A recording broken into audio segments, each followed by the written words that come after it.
So in this section we're going to talk about how to prepare the machine, and obviously one of the important parts of preparing the machine for decals and preparing the decals for the machine is knowing where each decal goes on the machine. Now, don't take this for granted.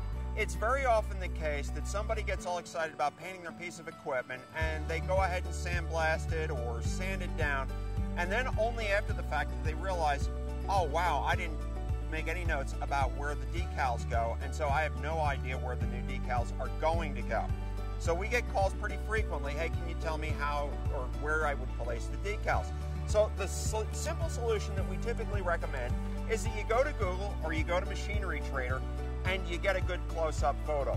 So what you're going to see here are a couple of photos of Bobcats that are similar to the one that you see behind me. This one actually even happens to be a turbo.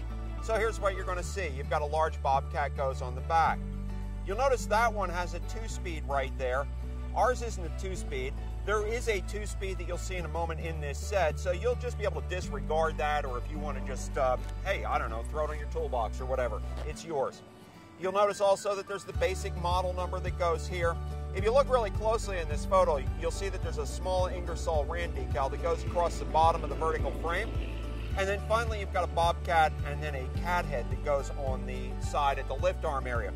Now there's a degree of flexibility there. If you were to actually look, here's another photo, and you'll notice in this photo somebody placed an IR logo up there because it wasn't a 2-speed. The Bobcat and the cat head are essentially in the same place. We'll talk more about that cat head in a minute. Now when it comes to safety decals, let's say you purchased a set of safety decals from us. What we did, just to show you an example, is we printed out a page from the Bobcat PDF that accompanies the 250 to show you where all the individual safety decals would go on the machine.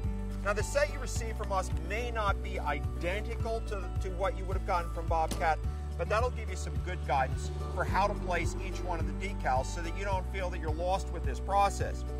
Incidentally, it's really important to study a few different photos and make sure that you're looking at something that appears to be factory original.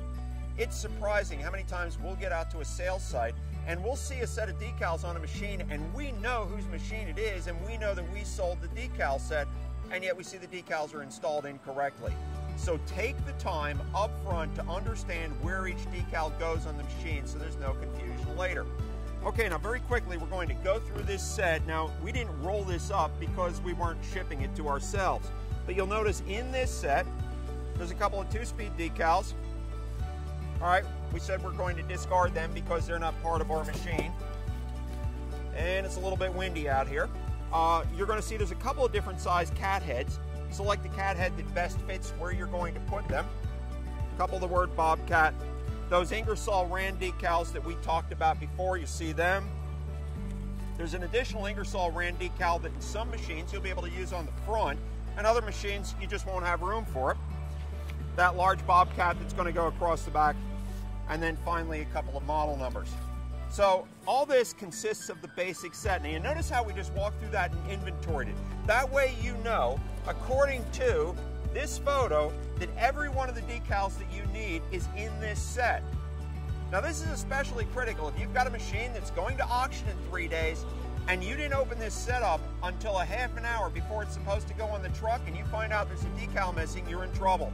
That's why we say open it up in advance, compare it to good photos, inventory the set, and then you're good to go when it comes time for installation. Okay, we'll move into some other forms of prep that we need to do in just a moment.